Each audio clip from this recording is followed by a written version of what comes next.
This is the Playbook with Mark Collier.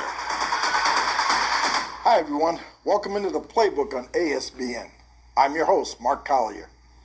Each week, I sit down with emerging entrepreneurs, seasoned business owners, and resource experts to deliver relevant information to the ASBN audience. Environmental, social, and governance, or ESG, initiatives have been thrust to the forefront of people's minds of late. Rony Delgarde is the founder and CEO of Global Paint for Charity, Inc., the very first sustainable paint waste management company. Rony has been featured on CNBC, Atlanta Journal-Constitution, CNN International, NASDAQ, and Fox News. In addition, Rony has been recognized by the Atlanta area and worldwide for his outstanding work in global housing rehabilitation by transforming slums and shantytowns into beautiful habitats in communities across the globe. GPC's message of using color to change the world is resonating worldwide, and I'm anxious to learn more. Welcome into the Playbook, Rony.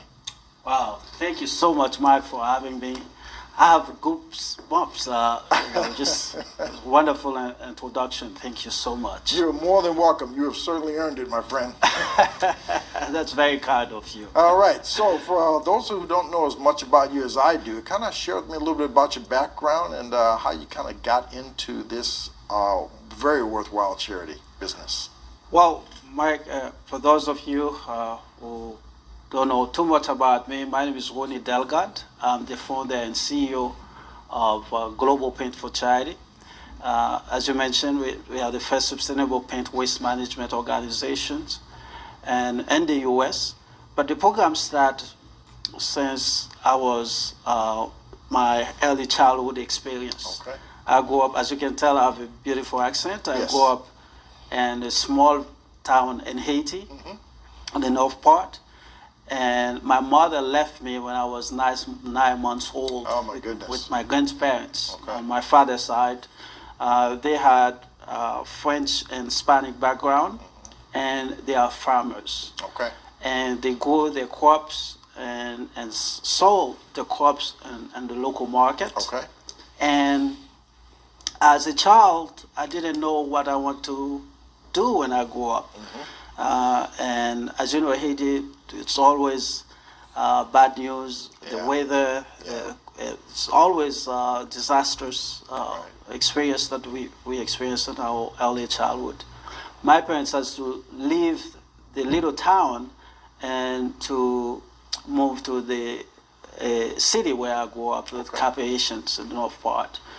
And from there, I had no clue. I couldn't read. I couldn't write. I couldn't even put my ideas on paper. Okay. And it was a very tough time for me. Sure. But I love colors. Okay. In the textbook, I can look at the textbook and read and see the pictures. And some of the pictures on the textbook, they come from France, Canada. And those pictures are items I've never seen in my whole life. The trends. Where I was in a small little town, we didn't see airplanes and trains and big boats and those kind of things. Well, from that experience, even living in the city, I need to adjust. Okay. I need to get used to the lifestyle in the city. But I was very fortunate to come to the United States in my late 20s, and that's when I landed at Miami International Airport. Okay. To see the beautiful colors of the buildings. And Miami, they love colors. Yes, they do. And that's what inspired me at that moment. I said, oh my goodness, colors can really make a difference. But it was until after that I went to college to graduate and start working at different companies from here and there. And from that, I said, well, I was not happy. I want to do something that I can give back to communities and help many people.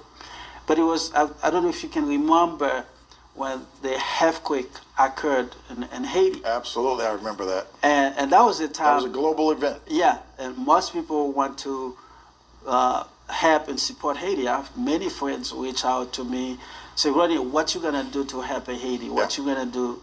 Whatever you want to do, we will support you. I'll give you my skill set. At that time, they need more doctors, nurse, people who could provide immediate or emergency support and health support to help the people. And I didn't have construction skills. Okay. And I look at all, I did an evaluation about myself to see what I can do to help. And it would come down to see, well, people go into rebuild their homes. Yes, they they go will into find a way to get their life back Yep. to normal.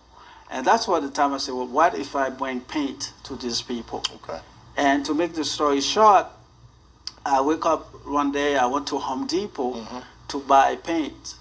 And in front of me, there was a lady with a few cans of paint and want to return it to Home Depot. Okay. And they didn't want to listen to her. They said, Right. well, we sold the paint, it's final, Yep. we don't accept use paint. And the lady was, please, I sold my house and I got with everything I had, but the Right. paint, I couldn't get any way to dispose of it. Right. And they couldn't help her. She left the store, and I was the next person. I said, well, let me follow her outside. So the light bulb kind of went off. Oh, You yeah. made that connection then. Oh, yeah. All right. Oh, yeah. And when I arrived at the site, I said, what you going to do with the paint? She said, well, she didn't want to dispose of it or trash it. Right. She wanted to be responsible, but there's no way she can find it. Right. I said, ma'am, I was going to buy paint. I have some money. Would you mind? I'll take your paint. And she said, no, sweetheart, I don't need your money. You can have all of the paint. Okay. And I took the paint. I went on my car. I said, well, that was a good day. I have all that paint. And it was free. It was free. So my money is in my pocket. But she come back. She knocked on my door. And she said, well, what's your name? I didn't get your name. I Right. said, well, my name is Rony. She said, well, you sound like you're going to do something remarkable with that paint. If you need more paint, I can call the people in my neighborhood and schedule a date. You can come and they will give you all that paint because I know they have paint. I said, wow, that's amazing. Yeah. And when I went home, Mike, I went to Google and found out that every homes in the United States has 5 to 10 gallons of leftover paint in their basement. Yeah, I've got at least that in my basement as well.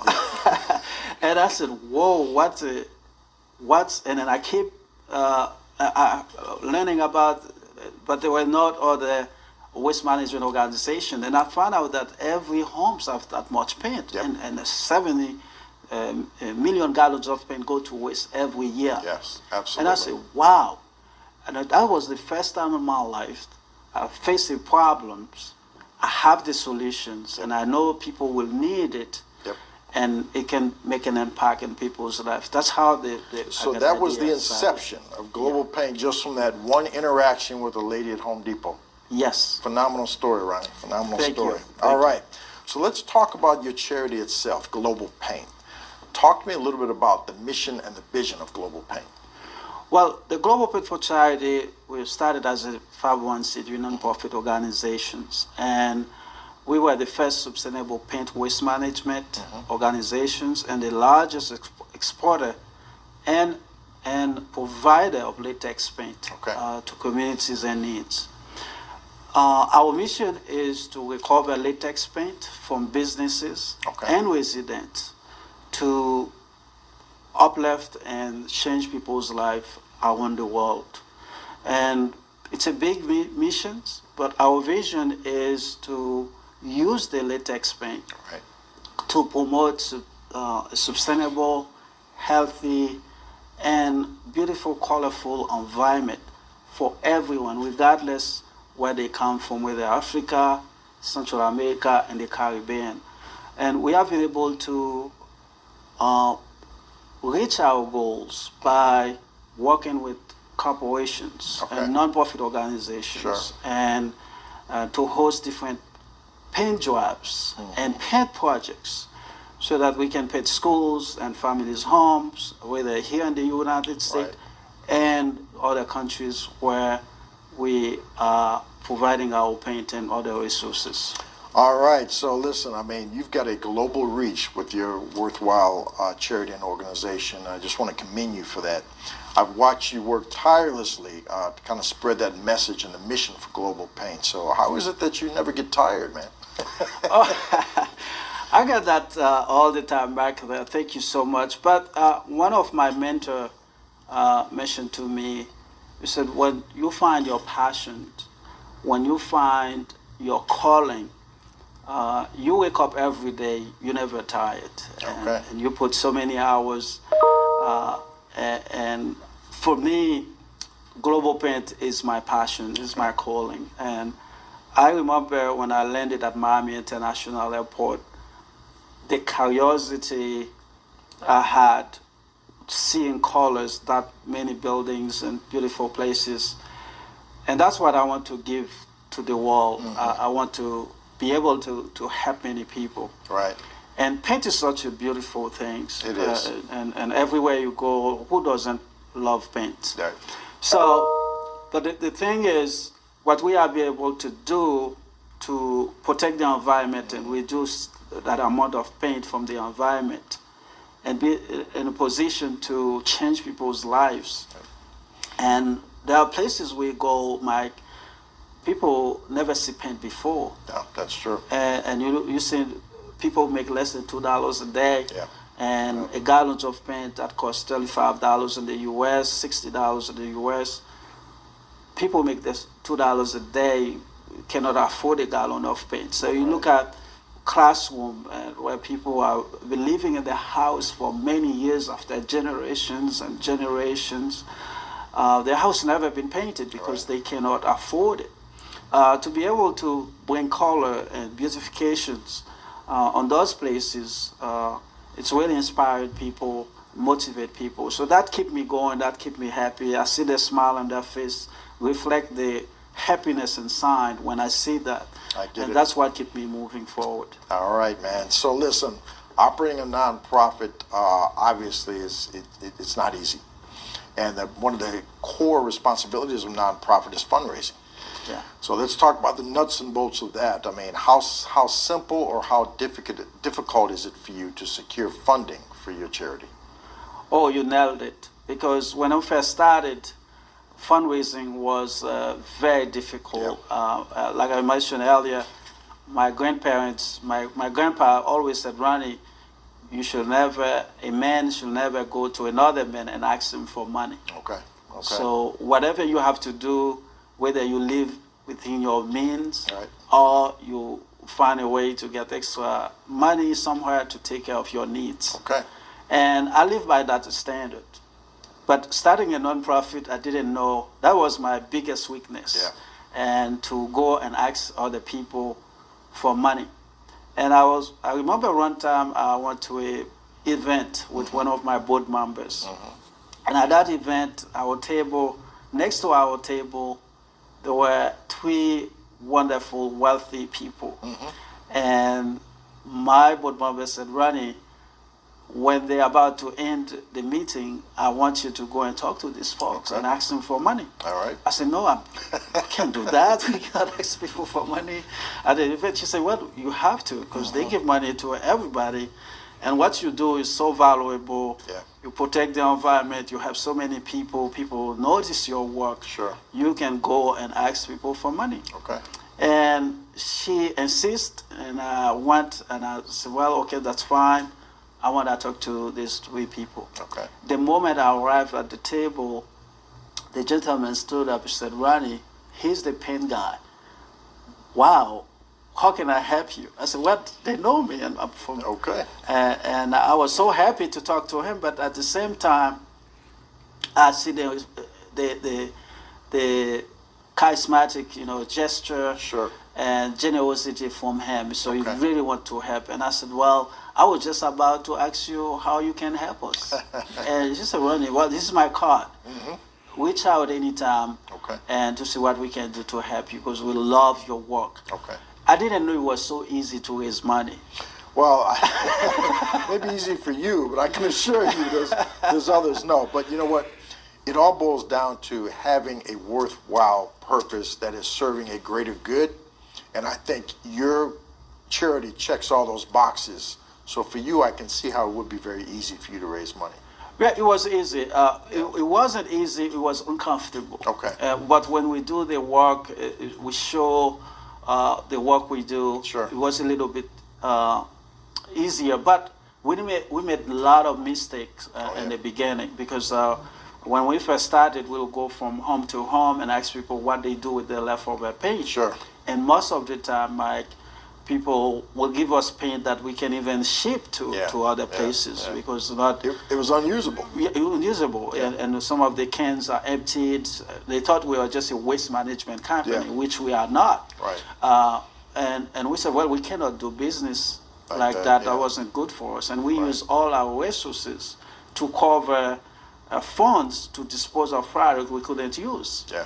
So we said we'd have to find a better way. 80% of our product were coming from the residents. And when we start focusing on a different side of the business, when we received good traction, CNN did an interview, Fox News did a story, and agency, all the media reached out to us to publish what we were doing. And we had started having tractions. Yep. And during that time, that was where we said, well, we are receiving call from Sharon Williams, from Benjamin Moore, PPG. They want to reach out to see how they can get rid of so much paint. To partner with you in that very worthwhile effort. And the paints were brand new. It's most of the time, 99% of the time, the buckets, the cans full paints you cannot even need to reopen and do anything. So you had a shift in your business model then from obtaining paint from individuals to corporate donations. Corporate donation. We still recycle paint from residential, but that's for now it's only 20%. Okay. And much of the paint we receive from corporations. All right. So what's your greatest advice for others who are kind of seeking to start an impactful nonprofit? What advice would you give them? Well, an impactful nonprofit, I would say for me, I was lucky because paint is such a very unique product. Right. But I will say people figure out the problems, find out what problems you want to solve. Yeah. And there are so many problems around the world. And Coca-Cola was a problem. Yeah. McDonald's was a problem. Chick-fil-A was a problem. Yeah. So there are so many ways we can solve the problems, but we have to know ourselves. That's right. Myself, I know in the beginning, I was that kid who couldn't do anything. Right. But that didn't stop me from going after things that I understand. Yeah. And I think the next step is when you find that problem, take action. Yep. Don't sleep on it. Yeah. When I first started, I think I had so many problems against me as a foreigner. Correct. And there are so many odds against me, but some of them were advantage that I just didn't know. I could use them as my advantage. So if you don't have money, it's okay. If you don't have the right knowledge, the right training, it's okay. But you need to take actions. I think you started with the very important concept of identify a problem, come up with a solution, and then where you don't have the skills, you go out and acquire those skills from additional team members that bring value to your organization. To your organization. So you've done it the right way. Great job, Mike. All right, so you're all about color. So I got to ask you, what's your favorite color and why? Oh, wow. I didn't know this one coming, but blue is my favorite color. Blue, okay. Yeah. If you had asked me that question, maybe when I was in teenage years, I was very, I like blue, red, because it was color of victory, color of flamboyant and notice and show off. All right. But nowadays I'm a blue because it's more reserved. Sure. It's color of kindness and peace, and the color of the sky and the ocean. So I love it. It's my color, preferred color. So what's your favorite color? I know this is your show. My favorite color is green. I would have to say green, just kind of a hunter forest green. That's always been my favorite color. It's just calming to me. So. That's wonderful. I've never had a guest ask me a question before. All right. We are caller business. So. There we go. Thank you. All right, so we're going to scroll your website information down below, so people who want to get in touch with you certainly can. Sure, And sure. Rony Delgarde, CEO of Global Paint for Charity, Inc. I just want to thank you for taking time out of your busy day to come in and just kind of give me some details around the great work that you're doing, man. It is well needed around the world, and you're making a difference. I just want to commend you. Well, thank you so much for having me, and thank you for the opportunity. All right. Thanks for watching The Playbook with